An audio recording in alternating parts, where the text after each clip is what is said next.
Cool, great. So we'll get started here. Thanks everyone for coming today, for logging on today. It's a crazy time on many fronts, so hope you all are well, and hopefully this next hour will be interesting, exciting, and all the good things. So just as background to the program, so this is run through the Hard Earth program in Robley's Living Lab for Sustainability, one of the undergraduate dorms on campus. We run a lecture series each quarter with talks every other week by graduate students, and then a capstone talk by somebody who works a little bit closer to policy or to industry at the end of the quarter to bring things together. The theme for this quarter has been the interconnected impacts of climate change, and we're excited to have Michael Wara here, who Ranjita will introduce. It's a delayed talk for us. We had hoped to have him on in the winter, and we're excited to finally have him on now.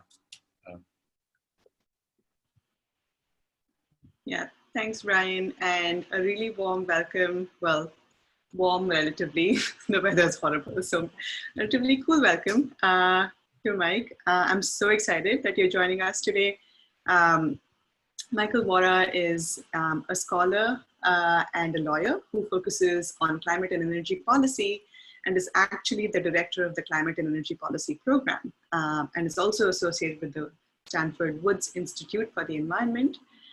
Having been taught in a class by Michael, my first quarter at Stanford, which was a really fantastic experience, I can absolutely attest to the fact that he's a very thoughtful and really well-read and insightful scholar. So we're so excited to have you. Most recently, Mike actually testified to the US Senate on the wildfire impacts, how wildfires can impact the reliability of the electric grid.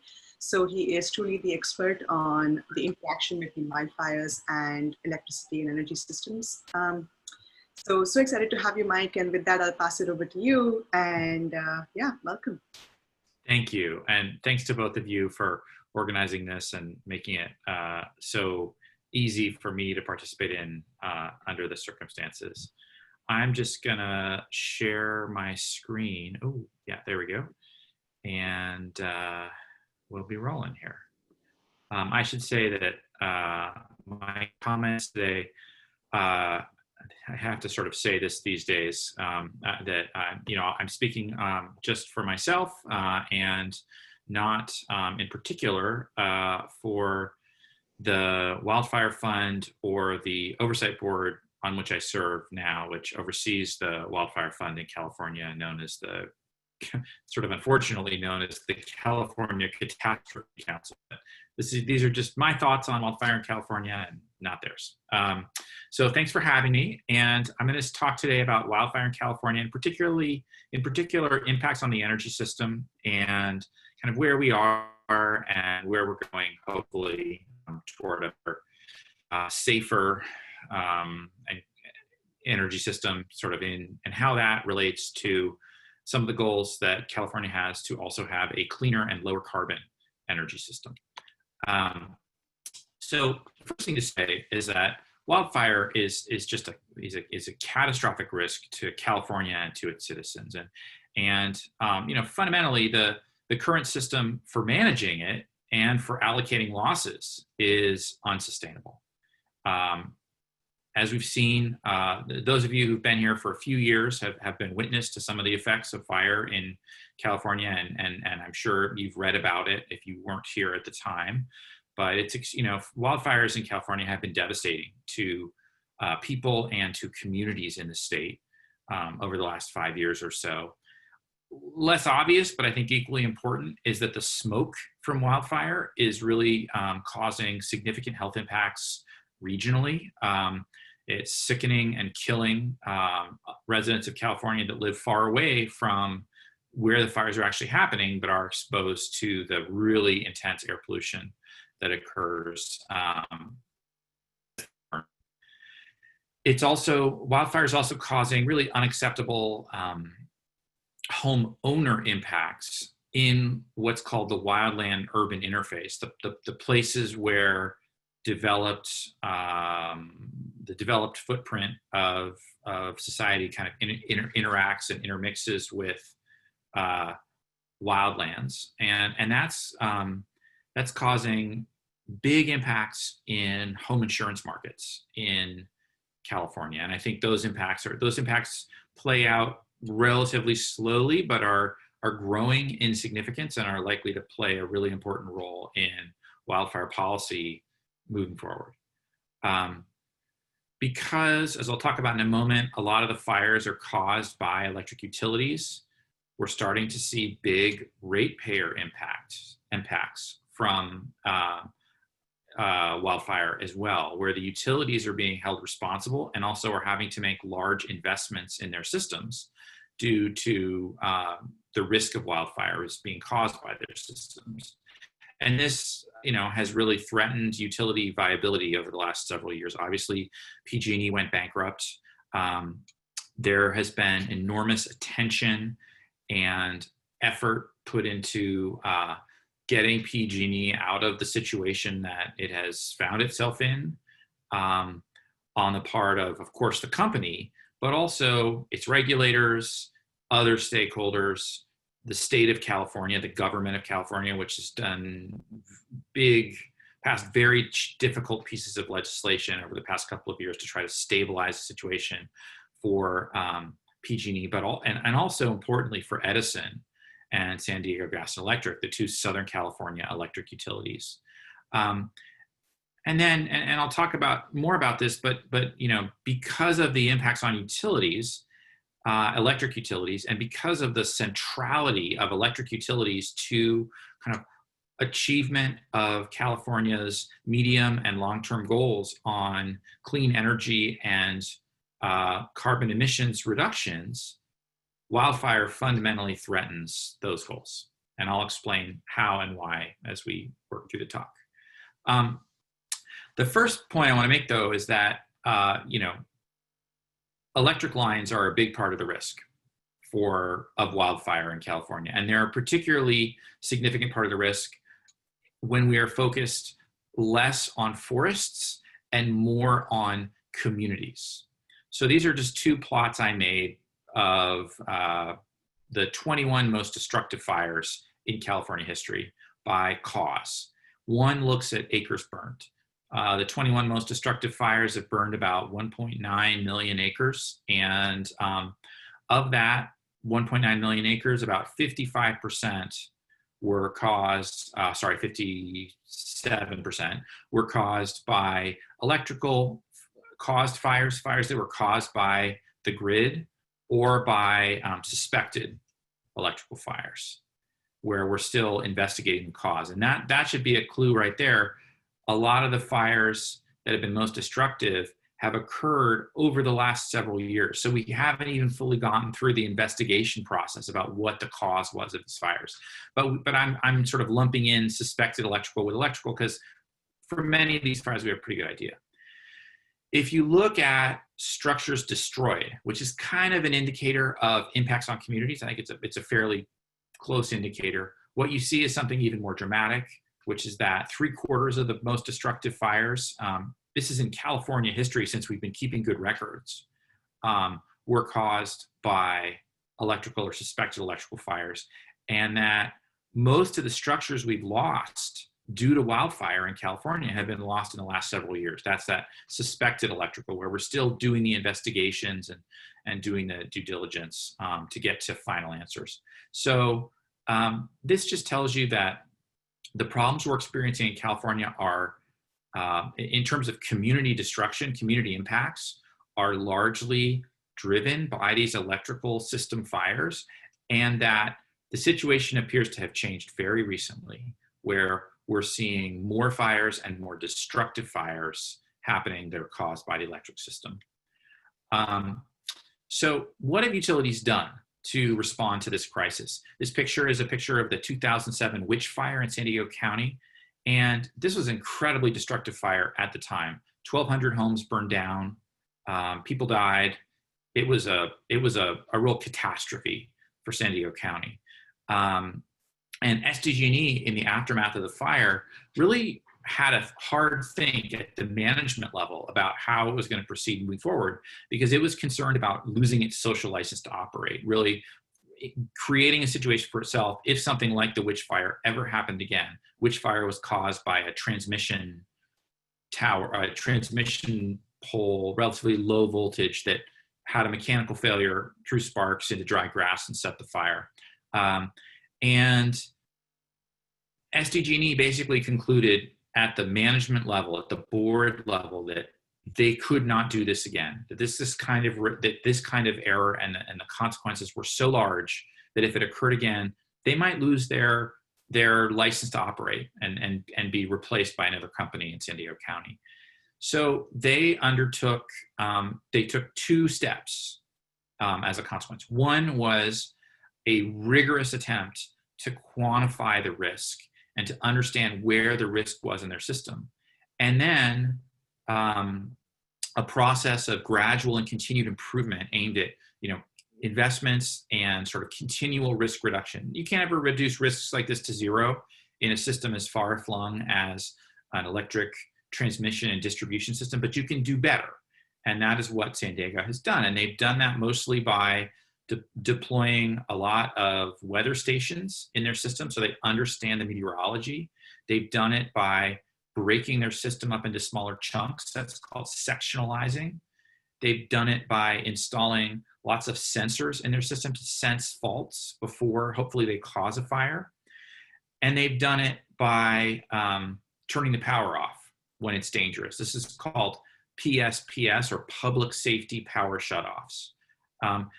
In order to make all of that politically palatable, they've also engaged in a ton of community outreach. They took these steps with the buy-in of the San Diego political leadership, the mayor of San Diego, the San Diego County leadership, and a lot of outreach to their customers. The reality is that, and I should say, San Diego is kind of thought of as the best in class when it comes to safety on wildfire, and they've had a tremendous record since the 2007 Witch Fire. They haven't really had a major utility cost fire during the last 5 years, when PG&E and Edison have been having many fires, burning down large numbers of structures that were caused by their infrastructure.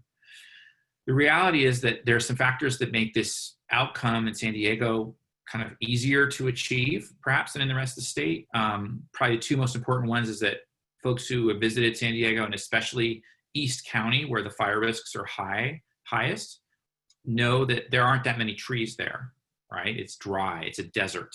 And so there do not tend to be trees, especially trees that are taller than the distribution system, that are taller than 40 feet, which is the height of wires on top of poles generally in a neighborhood. The other reason that it's been a little bit easier is that very few people live in the places that are most dangerous, which makes using the tool of power shutoffs easier because you're impacting fewer customers. And it's easier to address and mitigate the impacts of those power shutoffs because you're talking about relatively small numbers of people that are blacked out.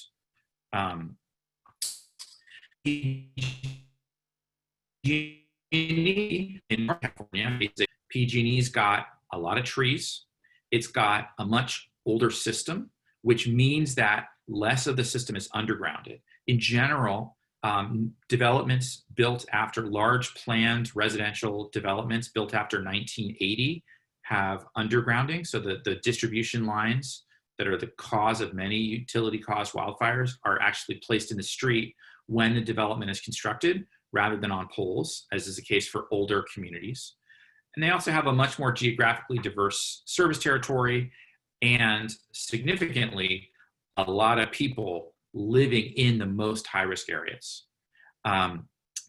The PG&E wildfire response has been, to a significant degree, focused on trimming trees better and gradually also hardening its system. But there are important labor limitations on the speed with which trees can be trimmed, because you need very skilled arborists to go up and trim trees around power lines without turning the power lines off. And in terms of grid hardening, you need extremely skilled personnel who are not abundant even in the United States, let alone in California, to do the kind of work that's required to harden the grid, to replace components on tops of poles, maybe replace uninsulated wire with covered conductor wire that has insulation around it so that when it hits the ground, it doesn't start a fire, these kinds of things. In addition, PG&E has faced significant issues with its high voltage transmission system, not just its distribution, low voltage wires. The Camp Fire was started by a 115 kilovolt transmission tower that was an extremely old tower, part of the original PG&E system that connected Sierra Nevada Hydro to San Francisco. And the Kincaid Fire, a fire that burned last year in Santa Rosa County and could have been enormously destructive, we really were very lucky in that case as a state, was started by a 230 kV line near the geysers, which is a major geothermal power plant up in the wine country. So PG&E is facing not just this sort of tree trimming distribution system challenge, which was the primary cause of the Napa-Sonoma fires, but also problems in its high voltage system. And of course, as everyone knows, because of the Camp Fire and the losses associated with it, PG&E sought bankruptcy protection in 2018 and will likely emerge from bankruptcy sometime later in the year. Its plan is due to be approved shortly by the bankruptcy court, and then it will have to execute on its plan, including a lot of finance of getting new money into the company in order to emerge from bankruptcy. So we'll see, but so far it looks like that is going to happen. So the challenge with all of this new investment in wildfire in California is that it's not cheap. This is a plot that shows electricity rates in California, retail, residential, system average rates. And what you can see is that the orange bars, basically the rates of the three investor-owned utilities are kind of tracking inflation until about 2013, when San Diego's rates got a lot more expensive.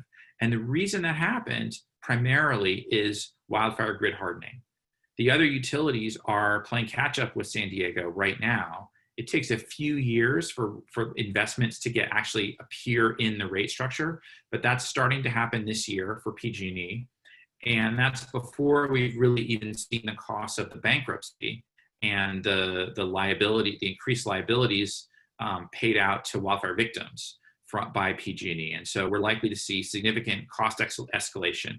And that's a challenge because the way that we get to our ambitious climate targets, our 2030 target, is a 40% cut in emissions, basically relative to today. Well, maybe relative to pre-COVID days, is by taking two steps: cleaning up the electricity system, making it as zero carbon or low carbon as possible, and electrifying everything else. And that requires enormous investments in the system, independent of any kind of wildfire related grid hardening.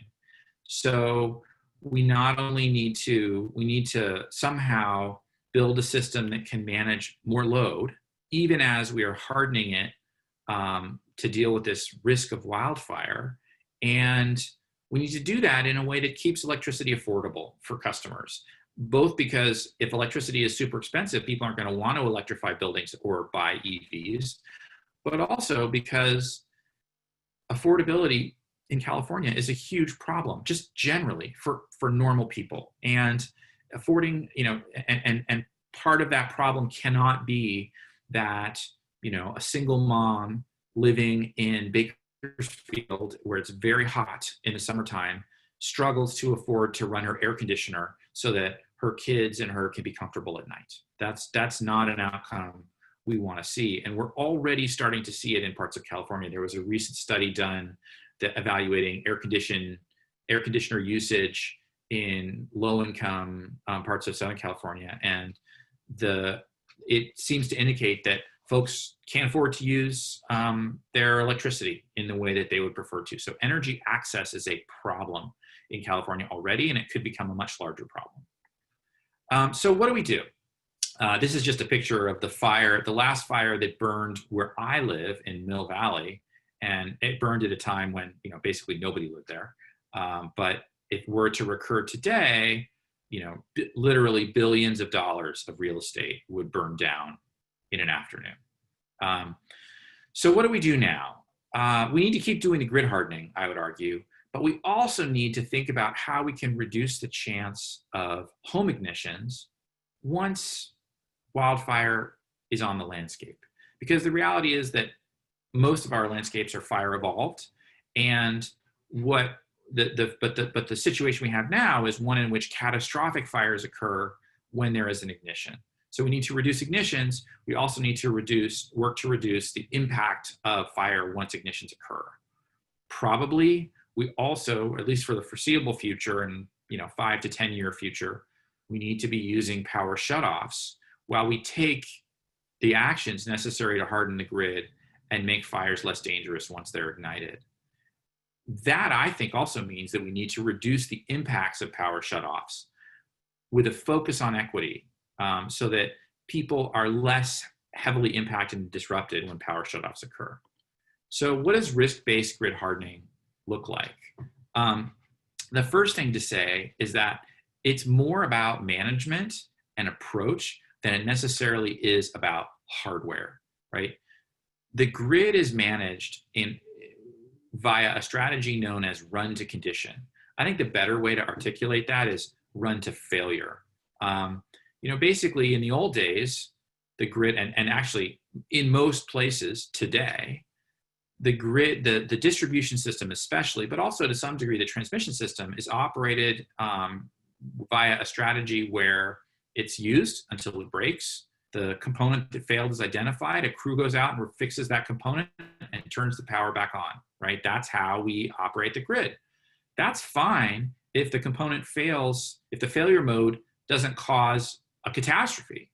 But when it does cause a catastrophe, you really need to rethink the maintenance and operations approach and move toward a much more preventative strategy. So within the power sector, we have a good example of this change in operational approach that occurred in nuclear power after 3 Mile Island, right? Before 3 Mile Island, nuclear power plants, believe it or not, were run to failure, run to condition. And after TMI, obviously the approach changed because we couldn't afford to have a nuclear meltdown every time a significant component failed on a power plant. Commercial aircraft are another good example of this kind of preventative maintenance approach where the consequences of failure are so large from a business and operational perspective for airlines that they are very careful to do preventative maintenance, especially on engines, to make sure that failures are vanishingly rare. But this is a culture change, and that can be hard, especially in a culture such as PG&E, distribution system and transmission operations, where people are lifers, right? They join at the beginning of their careers and tend to stay with a particular utility for their entire career. The other thing we can do to respond to the wildfire challenge is we can reduce structure loss. Ignitions, the reality is ignitions are still going to occur, and climate change is going to make controlling ignitions or wildfires once they occur even harder. There's good science actually done at Stanford and know about that. So we need to reduce impacts in communities once ignitions occur. And there's pretty clear science emerging from the last 5 years of loss experience in California. We have unfortunately, a large universe of structures that we've lost. But within the fire footprints, we also have a large universe of structures that we did not lose. And a number of analysts are working and researchers are working on trying to understand why particular homes burnt down and others didn't. And a clear picture is emerging. Probably the most important step is to harden the building envelope to make the buildings actually resistant to ignition.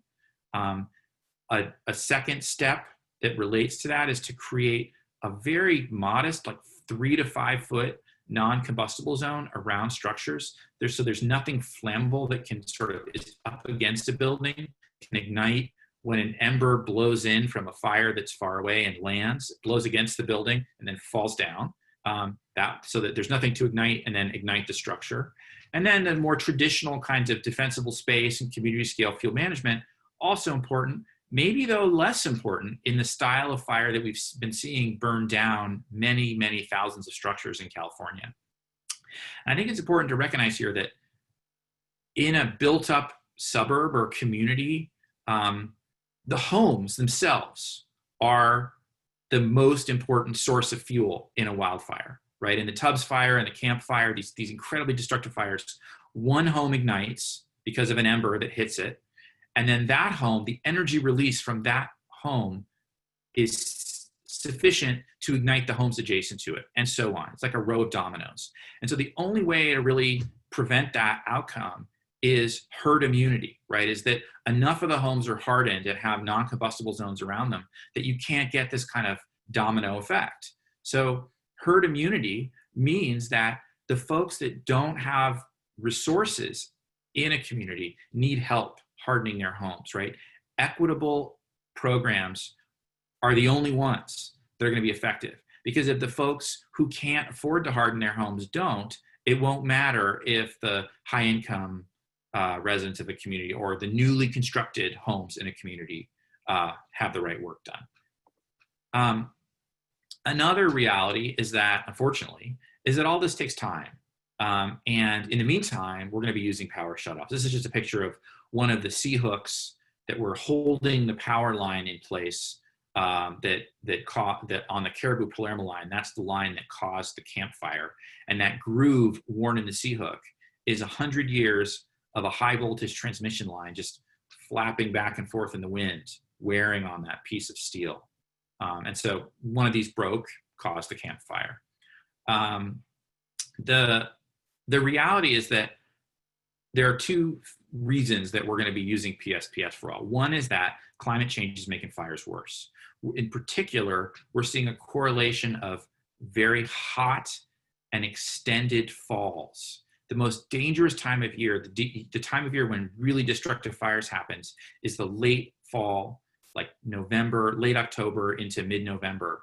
And it used to be that there was a very good chance that it'd be raining by then, and so fire risk would be low. We've had a series of falls where that just didn't happen, where it didn't really rain until December or even January, and that has dramatically escalated fire risk. It's meant that even in places like San Diego Gas Electric territory, where grid hardening has been happening for a decade, the utilities having to use power shutoffs more and impact more people. In addition, PG&E and Edison are investing heavily to kind of harden their grid and allow more surgical use of this tool, but it's going to take a while because of the limitations on skilled labor, right? The people that can go up on these towers and on poles and harden lines and harden infrastructure.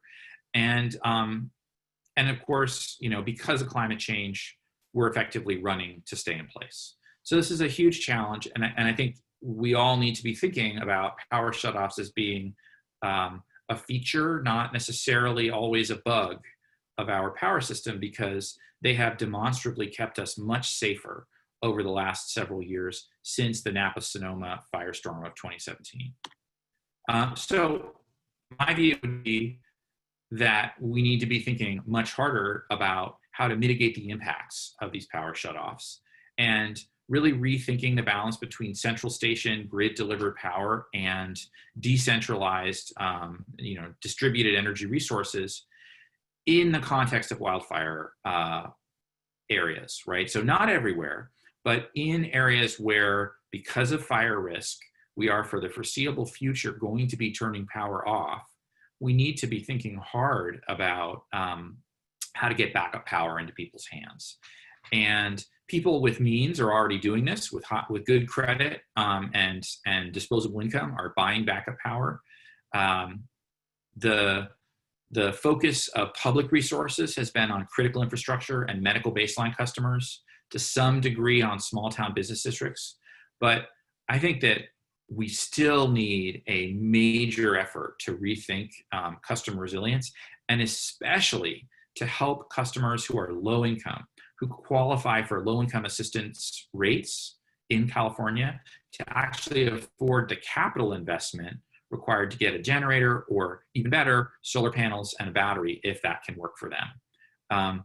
And all of this raises big questions about whether this should be paid for in rates or in taxes, right? Like how we pay for this also matters because rates are distributionally speaking pretty flat, right? The electricity bill for a rich person is not that different from the electricity bill for a low-income person. It's a little higher, maybe it's a little bit, but not a lot higher. Whereas the tax rates are much more progressive. And so how we fund this is an important question. So just to review, I think we need to harden the grid. We're doing that. We need to reduce the chance of home ignitions during wildfire. We're not doing that as much as we should. We really need much more comprehensive programs to reduce the chance of home ignitions. And power shutoffs are going to be with us, unfortunately. And that creates an opportunity to reduce their impacts by a greater use of DER and microgrids. I'll just say one last thing about COVID and wildfire, because I think it's just hard. We just need to acknowledge this, and this is what's going on right now. This is just a picture of the Arrowhead hotshots getting ready to do a prescribed fire recently, and you can see they're all wearing their masks and they're socially distant from each other or trying to. Dealing with grid hardening, dealing with wildfire in the context of COVID is enormously challenging. It's already been challenging in terms of the utilities investment programs and plans for this year, because many of the grid hardening activities require turning off the power. And the utilities have faced enormous resistance to turning off the power as people are sheltered in place, which is completely understandable. But so they're behind on where they wanted to be as of the start of fire season, which is next week. In addition, power shutoffs are likely to be more impactful to the degree that people are still sheltered in place or telecommuting. And I think the reality is that this wildfire season is shaping up to be more active and longer than last fire season. And so the PSPS impacts might be greater than last season. In addition, one of the main strategies to improve outcomes for wildfire suppression has been early evacuation. During the, and evacuation is enormously challenging during COVID. We can't just cram people into a gymnasium in the way that we did a few years ago because of infection risk. So we're going to need many more evacuation centers and really careful approaches to how people evacuate. And I should just say there's a concern that people may be reluctant to evacuate because they might fear that they'll get infected at the evacuation center.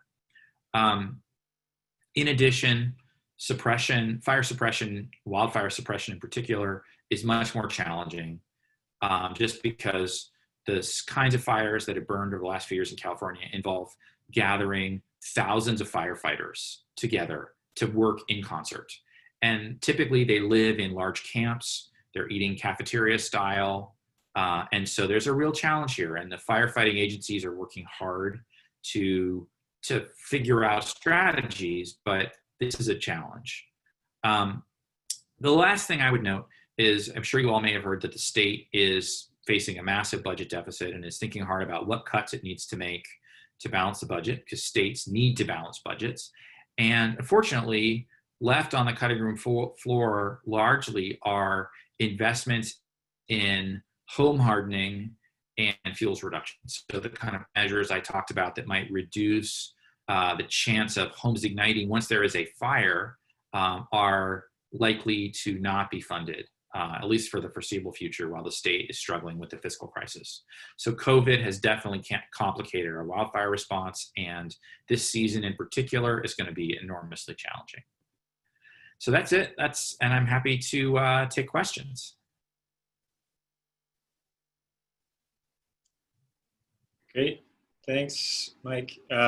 So just for questions, if you could type them into the chat, we'll form a virtual queue, and then Mike can call on you, and we'll do it that way. Yeah, I just want to also add, Mike, that was really, it was a lot in 25 minutes. Thank you so much. It was very informative. Oh, well, thank you. And I should say, I'm happy to answer questions about issues, beyond even what we talked about. If you're interested, if you have a question about the bankruptcy or other issues related to fire, it's an area that I've been drawn into. It's actually kind of an interesting, it's a great illustration of how much chance there is in career development. I did not start out intending to work on fire, but that's where I've ended up. And you just never know what kinds of interesting problems are going to walk in the door when you set out to work on, say, distributed energy or climate. So we have a question from Wahila. Do you want to ask your question directly? Can I unmute you? Sure, I'm unmuted. Great. Yeah, so I'm just curious what if you see a role for adding microgrids to the grid system to increase the resilience of the system and potentially in the long run be able to avoid some of the PSPSs. Yeah, so I think microgrids have a really important role to play. I'll say that so far they haven't played an enormous role, and the barriers to that, to them kind of expanding, are largely related to kind of energy regulatory and legal constraints. But the PUC is working on kind of decreasing the barriers to getting microgrids deployed. And where they have the most potential, I think, is in serving kind of the downtown business districts of small towns in the Sierra that are likely to be impacted for a long time to come by PSPS, right? If you've been to like the gold country, there are these older towns that have existed since the gold rush, and the downtown areas of these towns actually tend to be pretty dense because they were built before the age of automobiles. And there's a lot of potential in contexts like that to have a microgrid that serves a little business district. And what we saw last year was that these little towns suffered grievous economic harm due to the PSPS events. And these businesses are already marginal. And so if they lose power for a week and they lose their inventory, maybe if they're a restaurant, they lose all of their cold storage, or a market, big impacts. So PG&E is trying sort of a pop-up microgrid strategy where they deploy microgrids in a few places to keep certain downtown areas turned on. I think we need to go much bigger in that direction. And I think that we will over the next couple of years as this reality becomes more clear. So Caroline. For the non-energy folks in the room, could you quickly offer like a one-sentence primer on what a microgrid is and what distributed energy is? Because sure, a wide range of backgrounds here. Thank you for the question. Absolutely. So first of all, distributed energy is energy that's made, electricity that's generated on a customer's premises generally. And a microgrid is kind of a hybrid of that, where a customer or a group of customers can sort of island themselves off from the bigger electricity system and produce electricity, self-supply electricity. So a microgrid, typically microgrids are used on like big campuses, and they allow a campus to island itself from a blackout and keep operating. So like a famous example of this, if you Google Goldman Sachs Hurricane Sandy and look at the images, you'll see the Goldman Sachs Tower in downtown Manhattan with its lights on, shining golden, and all the rest of Lower Manhattan is blacked out because Goldman had the foresight prior to Hurricane Sandy to put a microgrid in for the building. So that's what microgrids are. And I think they have a really important role to play, but they face some big barriers, especially if there are multiple customers that might benefit from the microgrid that stem from kind of traditional utility law and the monopoly grants that utilities have traditionally gotten. So Caroline, I'm going to we can unmute Caroline and she can ask her question. Where are you, Caroline? Hi, Michael. There you are. Hi. Nice to see you. Good to see you too. Thanks so much for this presentation. That was awesome. Yeah, I actually think I got kicked off of the stream for a second, so there were a couple of questions. I'm not sure if you saw the first one, but I don't have it anymore. But basically, I think I was asking about whether or not you were aware of any figures or studies that sort of compared the costs of equitable structure hardening, I guess, or this vaccination metaphor that you use, versus the projected costs of damages lost from future fires. And then the second question might be, I'll just wait. Yeah. Okay. Well, so the short answer is we really don't have analysis like that. And I think I'm actually involved in a study right now being conducted by an organization called California Council on Science and Technology to just get a handle on what the costs are from wildfire. We don't even really know what the total societal costs are for California of wildfire. So it's very hard to do these kinds of cost benefit calculations without some more basic information. What I would say is that home hardening is, there's sort of a sliding scale of cost where certain costs can be very affordable, like creating a non-combustible zone around the base of your house is not that expensive. Putting a new roof on your house can be pretty expensive. Putting new siding on your house, if you're siding, many older homes have cedar shingle siding, which I don't know if you've ever like re-shingled a home. I have way back on the summer job, and cedar shingles actually make really good kindling for like your fireplace, right? Or for a campfire. So that tells you like how fire resistant, those homes are. And so there are these sort of, steps you can take that gradually increase the defensibility of a home, and they have varying costs. We were going to learn a lot about the cost of home hardening under this sort of pilot program that the state of California was going to undertake this year. The state was going to spend about $25 million, and FEMA, the federal government, was going to invest $100 million. But the state match, the sort of 4-to-1 match, was cut by the state of California in order to economize because of the budget deficit. So without more experience with kind of large scale home hardening programs, I think it's hard to know how much they cost also. What we do know though is that there are a bunch of low cost things that you can do to homes that will make them a lot safer, much more defensible. And so, I think there's a lot that could be done at low cost, even relative to insurance costs for many homes in wildfire or risky areas for fire. So I'm hopeful we learn more in future years, but we're not there yet. Thanks. There's just one quick follow-up, and I'm actually going to pass the second question so that other people can ask their first. But the follow-up question is, do we even, as you're explaining what we do know, I was also sort of cataloging the fact that maybe like there's a place for observation, there's a place for more data collection, there's a place for analysis, but there's also sort of this sense of urgency that asks at the moment, how much more information do we need in order to, how much more cost analysis do we need in order to take action, especially this low-hanging fruit, sort of like adaptive measures. So is there actually a need to ask that question, or is there enough incentive right now to, or political will to do what we can? Yeah, that's a great question. And I would just say that we should be, I personally think we should be spending money now.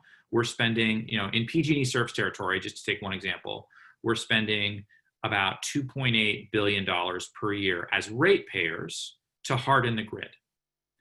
We are spending on the order of, this year, before the budget cut, we will have spent about $200 million.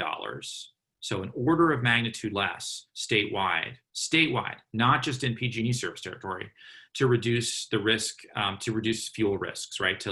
To create fuel breaks and do forest thinning and reintroduce prescribed fire into areas where that is appropriate. So we're spending about 1/10 what we are on hardening the grid. And I think that's too little. And I think basically everyone who thinks about this problem systematically would say the same thing.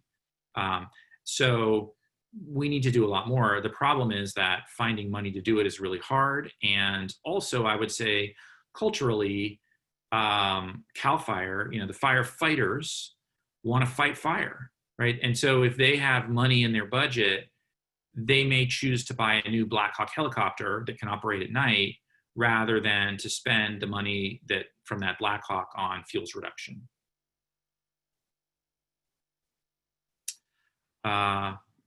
Looks like Nicole is next. Where are you? Hi, I'm not on video. This is Okay. Nick. Hey, Hi. Nick. Nice to Thanks see you. so much. You Or too. here. Thank you so much for this. It's really interesting. I guess my question as a rangelands person has to do with how some ranchers are using their lands to do solar and wind development, and not knowing anything about energy systems. I'm curious if there's downsides to that for increasing ignitions, or if there's pros to that because it's a more distributed energy system. Have you thought at all about that sort of development on rangelands and its relevance for wildfire? That's certainly true. And I mean, it's definitely true that a lot of rangeland and also kind of marginal agricultural land is being converted to solar, especially. And we see wind deployment on rangelands, in the Altamont Pass and in other parts of the country. So in general, grassland fires tend to be less destructive to property and much easier to control than forest fires, especially really big, forest fires, because they don't generate embers in the same way. But I am not aware of any work looking at this specific question. It's an interesting question, though. Julia, where are you? There you are. You want to ask your question? I'm muted. Sorry about that. I was double muted just in case. You spoke a bit briefly to this about the role of forest restoration and ecological thinning in helping to reduce the risk of wildfire. I actually interned for the nonprofit Blue Forest Conservation last summer that does trying to unlock private capital to help finance forest restoration efforts. I'm curious if you've heard about this and or what do you think is the role for public-private partnerships in unlocking financing and capital for these problems? Yeah. So, first of all, better forest management, better land management, and fuels management is just critical to getting a handle on this problem. And what that means is very context specific. In the Sierra, it might mean a particular thing that has to do with fire suppression since Native Americans were, killed and run off the land. In Marin County, where I live, or on the Hill in Woodside, it might mean a different thing. And but I think there's I think what I'd say is there is a growing understanding, even on the part of people who until a few years ago were sort of out by the next morning kind of firefighters when it came to wildfire. It used to be the policy, right? If you observe a fire, you want to put it out by the morning of it, or have it controlled by the morning of the next day. There's a large pivot to rethinking land management, but as you point out, the challenge is how to pay for it. So right now, with $200 million, CAL FIRE is able to fund or directly do about 30 to 40,000 acres of fuels management, fuels reduction work, either prescribed fire or mechanical thinning. They come in and mechanically cut out the smaller trees and then make burn piles, and they burn the piles. You've probably seen that if you've been to like Yosemite National Park. They do it along the roads. But 40,000 acres is it's less than a tenth actually of what CAL FIRE says it should be doing every year. CAL FIRE's goal is to treat 500,000 acres per year. And that's not really accounting for federally owned lands, which are obviously a major part of the problem, especially in the Sierra. So how do we get there? We have to invent new ways to fund this. I think increasingly communities are going to see value in fuels management, at least in proximity to the community and where it can create greater safety. Because for one thing, you know, as insurance costs are growing, and in some of these high risk places, you know, when I say growing, I mean that an insurance policy that used to cost $1,000 or $2,000 a year now costs, you know, in the best case, $5,000, and in the worst case, $40,000 per year. When that happens to a property, you know, the other thing that happens is that the property value falls, and that has implications for local tax bases. So addressing fire risk is a dollars and cents question for certain communities in the Sierra. And I think it's only a matter of time and a matter of setting up the right infrastructure for there to be a mechanism to help finance better fuels management using property tax base, using the benefits it provides to water quality. You know, where I live, all the water comes from the Marin Municipal Water District watershed lands. There hasn't been a wildfire in the watershed since 1940. So fuels have been, and there's very little, if any, fuels management in the watershed. So not if, but when a fire occurs there are going to be major impacts on water quality for Marin that aren't readily addressable. You know, so there's tremendous value in having different kinds of ratepayers, maybe water ratepayers or water bill payers, water customers, same people, right? But a different funding stream and a different mechanism as the electricity, paying for, you know, necessary investments that reduce risk. It's a matter of connecting those dots. I think I'm actually having very encouraging conversations with the Natural Resources Agency of the state of California to try to set up a facility to do that. But it's going to take time. And of course, nobody likes to pay for things. So it's a matter of convincing people that it's in their interest to do this as well. Could I quickly interrupt again, Mike? Sorry about that. So I know there are people sticking around after class has ended at 5:20, but we do want to keep the conversation going. So I just wanted to take a minute, Brian, if it's okay with you, to just thank Mike and ask folks to stick around if they have more questions. I see one more question from Jill on the chat, and also I saw a raised hand from March. So please stick around, guys, and thank you for being here today and for bringing your attention and time, and thanks to Mike.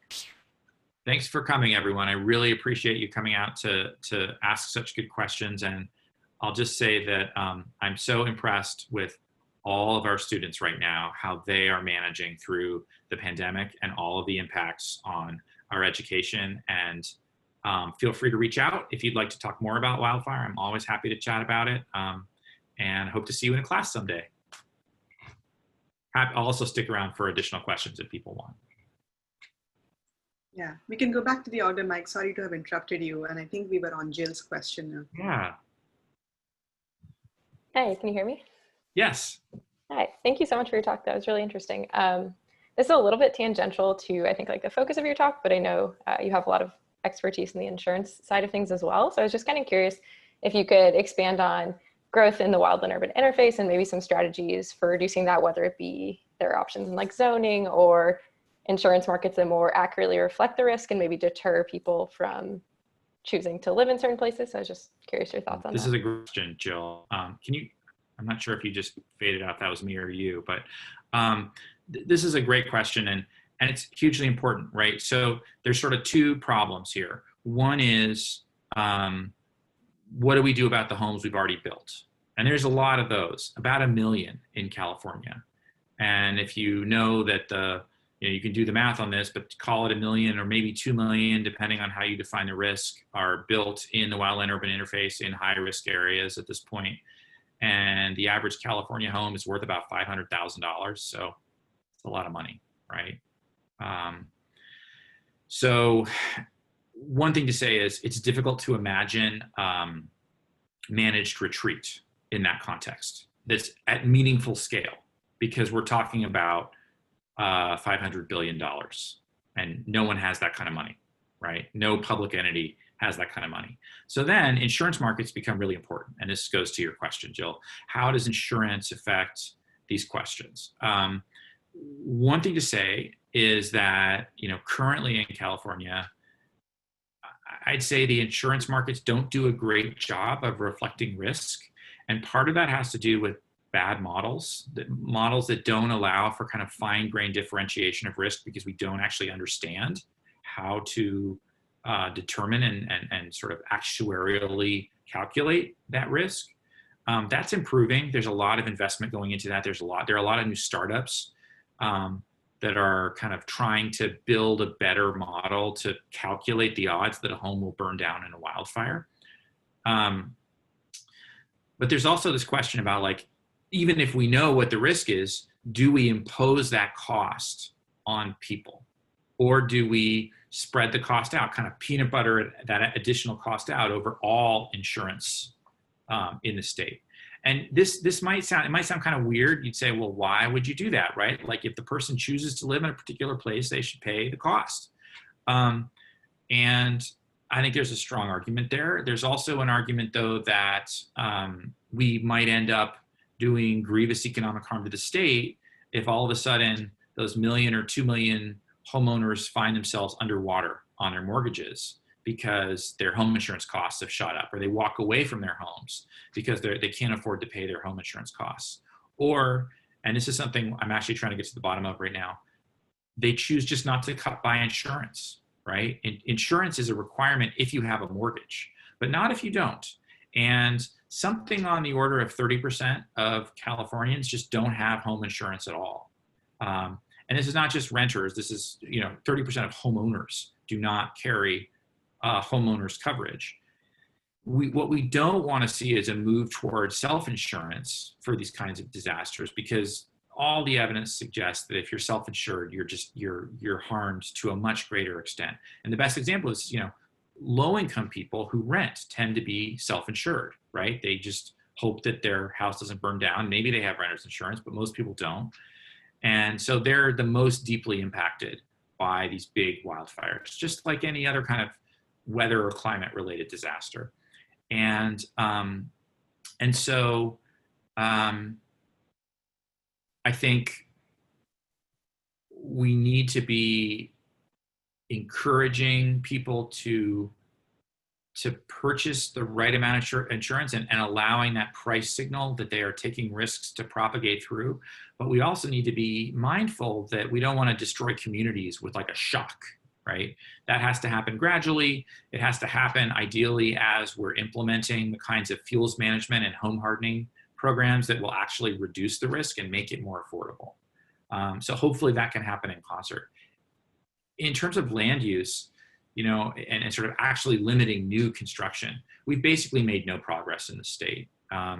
When the Thomas Fire, I think the Thomas Fire had just burned and was not actually out yet when LA County approved a massive new development in a high-risk wildfire zone where they're going to put 30,000 homes over several decades into the Tejon Pass, right, which is kind of the Grapevine area, where if you drive south to LA, you go up over that big mountain range across the Transverse Range. Right up there's going to be a new city that was approved by LA County. And they approved it recognizing the fire risk, but with the thought that the county and the state in general is in the midst of a housing crisis. Housing affordability is at an all-time low, and they just can't afford to turn down new housing. So one of the things we can do that will help improve this problem is to make the economics of new housing construction in safe areas better. Right now, it's actually more profitable to build housing in the WUI, in the wildland urban interface, than it is in downtown Palo Alto. And that has a lot to do with permitting risk and permitting costs. And so sort of fixing that problem is an important part of reducing over the long run both the wildfire risk we have and also not making the problem worse. Thank you so much. I know it's a really complicated relationship with like the housing market and the equity issues with insurance as well. Yeah, and I think really that's part of the reason, Jill, that the state has been so, in particular Governor Newsom, has been so reluctant to like limit new construction, right? Because there's this interaction with the broader housing market, which is itself in crisis, right? Wildfire is not the only crisis in California.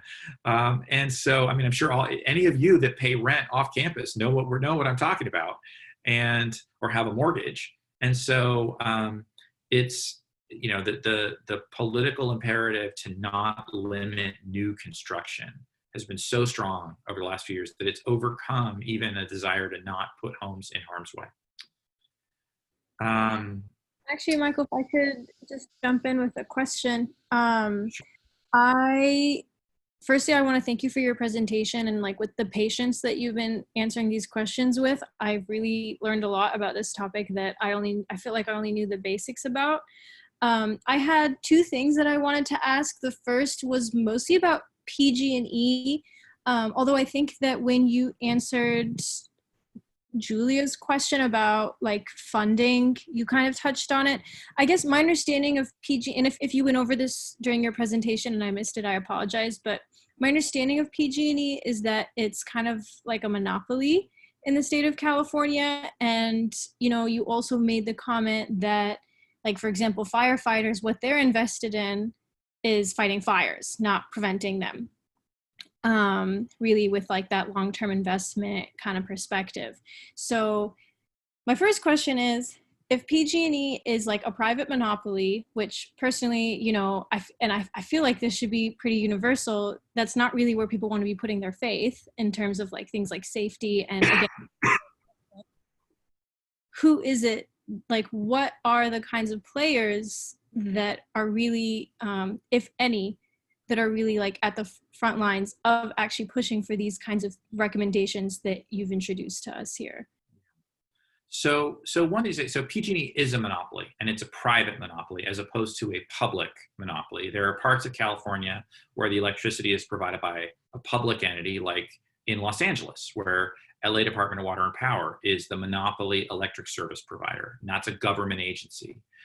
I'll tell you, you Google Getty fire, and you'll see a fire that LA Department of Water and Power set last year. It was a very dangerous fire. They were lucky, but they're actually in court now facing, damages claims from homeowners that were impacted. The PG&E, though, has a history, and there's just no getting around this, of poor safety. And, if you've lived in California long enough, you probably would remember San Bruno and what happened there with the gas explosion that killed, I'm forgetting the exact number of people, but basically, blew up a neighborhood at 5:30 at night and killed a large number of people and grievously wounded others, burned them. And then these fires where the system is so old and has not been maintained adequately that it is setting fires that are killing large numbers of people. How do we get a handle on that? One way is we impose liability on the company, because if there's one investment you didn't want to own in 2017, 2018, it's PG&E stock, right? Mm-hmm. PG&E stock went from being worth about $75 a share to today where it's worth about $10 a share. And that $10, it's actually up a little bit. It used to be worth $5 a share. So the investors have put an enormous amount of pressure on the management of the company not to start fires, because whenever they do, investors lose money. That's good. I think that's a healthy pressure that I want PG&E's board and CEO to feel, right?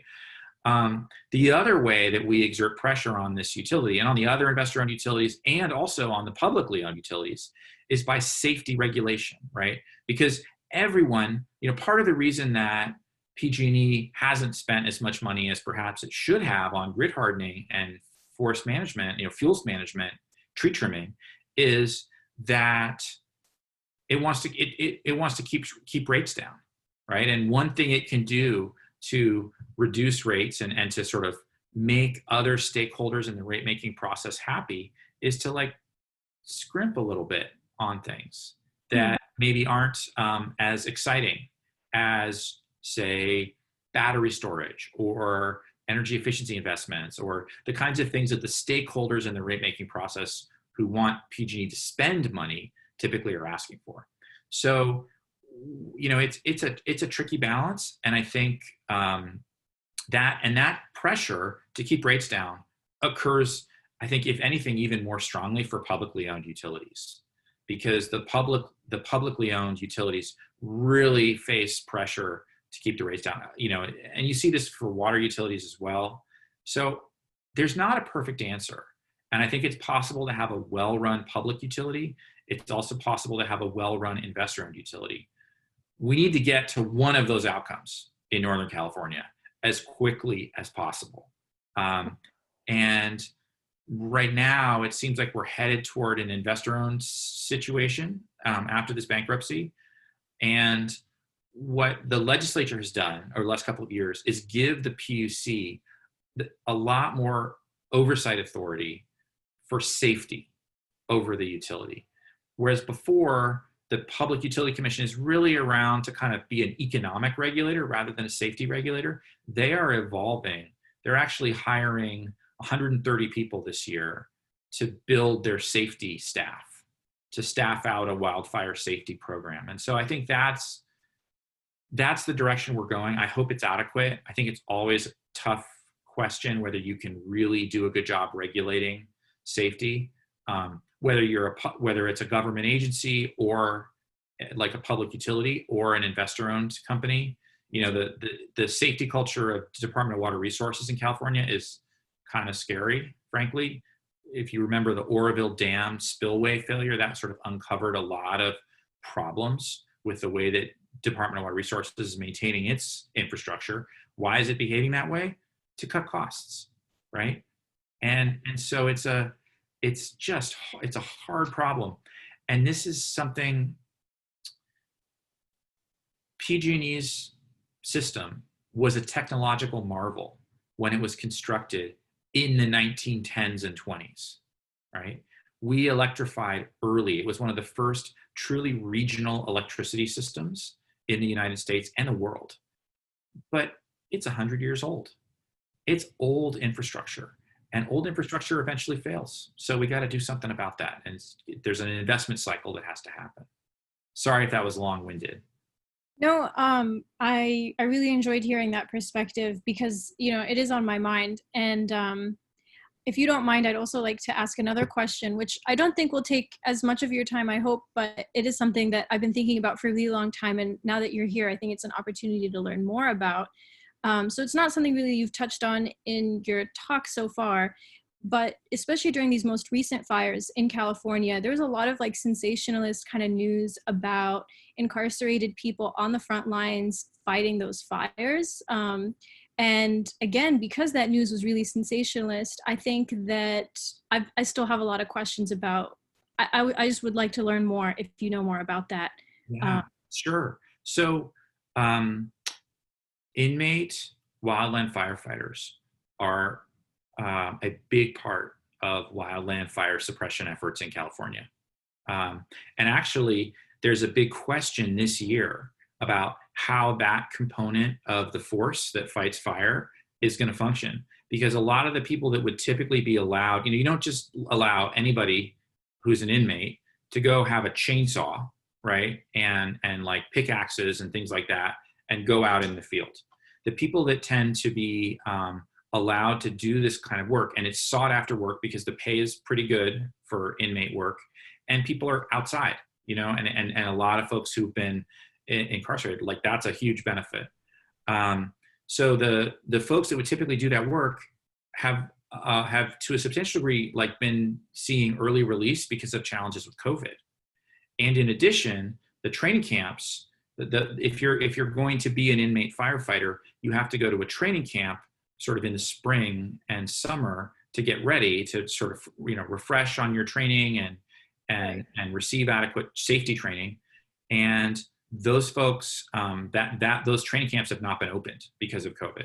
So I think we're going to see. So it is true that inmates do a lot of firefighting in California, and it is also true that, or it's also true the case that there are not going to be as many of those folks on the fire line this year. The thing I'm working on, and I'll just close with this, is that those inmates, when they get out of jail, prison, they are generally not able to join CAL FIRE because of their criminal record.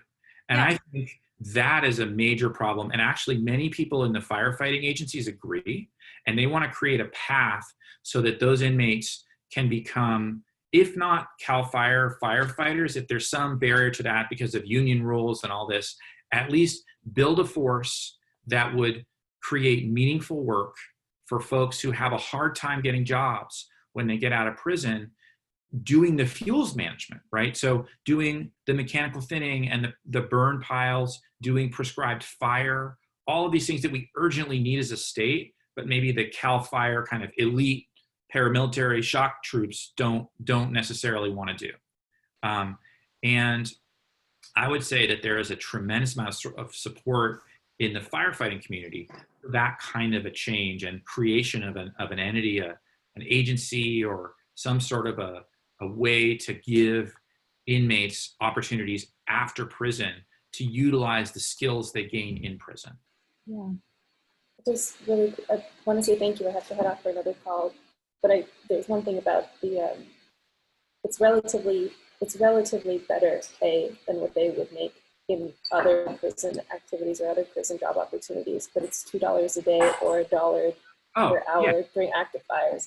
So it's like, and with the health exposures, it's just, there's an issue of value and cost and everything. That I think that is a completely fair criticism. And, you know, the state is dependent on people that aren't getting paid a living wage to fight fire. And they have been for a long time.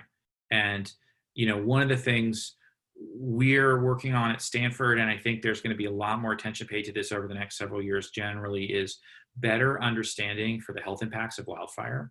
And that starts with firefighters, right? There's a reason that hotshot crews are seasonal workers. The reason is that they need months off for their lungs to recover, right, from fighting fire, because you can't wear respirators, you can't wear the kind of PPE that you know, firefighters in urban settings typically wear when they go into a burning building when you're fighting a wildfire for 2 weeks or a month or months at a time. And so there's just no question that particulate exposure is severe.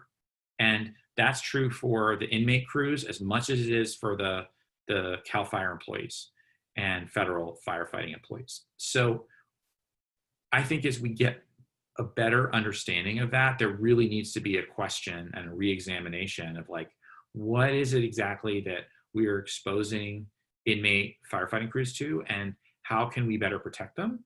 And how can we compensate them for the health impacts of what they're doing, even if they're volunteering to do it, right? Because it looks better given the options. Totally agree. Thank you, Michael. I appreciate your answer.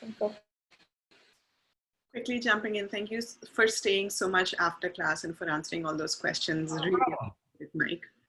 Yeah, Nick and I are actually on the call. Nick, if you want to turn your